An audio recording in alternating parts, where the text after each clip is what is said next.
मध्य प्रदेश के ग्वालियर शहर में स्थित ग्वालियर किला न सिर्फ तोमर राजपूत शासकों का गौरवशाली इतिहास को बयां करता है, बल्कि भारत के सबसे विशाल और खूबसूरत किलों में से एक है। वैसे तो इस किले पर कई वीर योद्धाओं का राज रहा था, लेकिन यहाँ बनी इमारतों का ज्यादातर निर्माण तोमर वंश के राजाओं ने 14वीं सदी से लेकर 16वीं सदी में करवाया था। गोपाल चंद्र की नाम की पहाड़ी पर बसा ये किला 3 वर्ग किलोमीटर के दायरे में फैला हुआ है। राजा मानसिंह तोमर द्वारा बनवाया गया ये मानसिंह पैलेस इस किले का मुख्य आकर्षण है, जिसको 1486 में खास तौर में प्रजा और उनकी 8 रानियों के लिए बनवाया गया था। इस महल की बाहर की दीवारों पर की गई कलाकारी तो बेजोड़ है ही, लेकिन इसके अंदर में की गई नक्काशी इतनी खूबसूरत है कि आप इसको देखते ही रह जाओगे।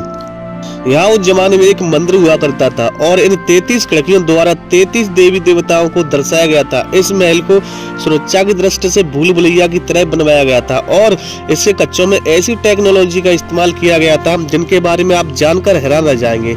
जैसे कि यहाँ के हर चैम्बर में लगा ये टेलीफोन सिस्टम, राजा के समर बेडरूम में लगा ये नेचुरल एसी और अंधेरे में भी यहाँ रोशनी करने की अद्भुत व्यवस्था। जब ये किला मुगलों के नियंत्रण में आया तो इसके कई भागों को जेल खाने में तब्दील कर दिया गया था और यहाँ बने शिव मंदिर के खम्भों पर कैदियों को बांधकर रखा जाता था। इस किले से जुड़ी खास बात ये भी है कि जहांगीर के शासनकाल में यहाँ सिखों के 6वें गुरु हरगोविंद सिंह साहब के साथ ही 52 हिंदू राजाओं को बंदी बनाकर रखा गया था, लेकिन सिखों के गुरु यहाँ से सभी राजाओं को रिहा करवाने में समर्थ हो गए थे। नमस्कार दोस्तों, बहुत बहुत स्वागत है आपका मेरे चैनल में और आज मैं आपको लेकर जाने वाला हूँ ग्वालियर किले में और इसके इतिहास और वास्तुकला से जुड़ी सारी जानकारी इस वीडियो में आपको देने वाला हूँ। ये जो इमारत आप देख रहे हैं ये भगवान शिव का मंदिर है, जो कि 15वीं शताब्दी में राजा मानसिंह ने बनवाया था। इसमें कुल मिलाकर 80 खम्भे हैं, इसलिए इसको 80 खम्भा की बावड़ी भी बोला जाता है, क्योंकि इसके बाई ओर में एक बावड़ी भी बनाई गई थी। तो मूल रूप से ये शिव मंदिर ही था, लेकिन बाद में मुगलों ने इस पर कब्जा कर लिया था, तो बाबर और उसके बाद हुमायूं का यहाँ पर कब्जा रहा था। लेकिन जब अकबर यहाँ पर आया तो उसको मदरसे में परिवर्तित कर दिया। इसके बाद जब जहांगीर को गद्दी मिली तो उसने इसको जेल खाने में परिवर्तित कर दिया।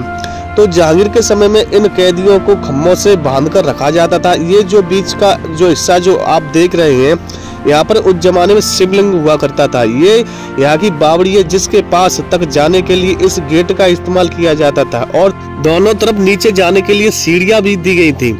इस बावड़ी में बरसात के मौसम में नीचे बने दरवाजों तक पानी भर जाता था। इसकी शैली को अगर आप ध्यान से देखेंगे तो आपको इनमें दिल्ली के पुराने संसद भवन की झलक दिखाई देगी। किनारे में किले की बाउंड्री बनी हुई है, जहाँ हमेशा सैनिक तैनात रहते थे और यहाँ से सैनिक दुश्मनों पर हमला तो कर सकते थे, लेकिन दुश्मन उन पर वार नहीं कर सकते थे। इस इमारत के प्रवेश द्वार को मुगल आकृति के रूप में बनवाया गया था, क्योंकि इसको मुगल काल में ही बनवाया गया था। ग्वालियर शहर 3 भागों में बटा हुआ है और ये ग्वालियर किला ग्वालियर शहर के बीचों बीच में बना हुआ है। बाई और जो आप घर देख रहे हैं ये पुराना ग्वालियर है। यहाँ घरों को बिना प्लानिंग के बनवा दिया था और जो सामने आप ऊंची बिल्डिंग देख रहे हैं ये मुरार एरिया है और दाई तरफ में लश्कर एरिया है। ये जो इमारत आप देख रहे हैं इसको 1486 में बनवाया गया था और इसको कहा जाता है मानसिंह पैलेस है। इसके ऊपर जो डोम्स बने हुए हैं सारे उस समय के कॉपर प्लेटेड हुआ करते थे और यहाँ पर आप देखेंगे नीले हरे टेल्स उस जमाने के ओरिजिनल टेल्स है। ये जो नीचे में आपको दरवाजा दिखाई दे रहा है ये एलिफेंट गेट है। इसको ईस्ट या पूर्वी गेट के नाम से भी जाना जाता है।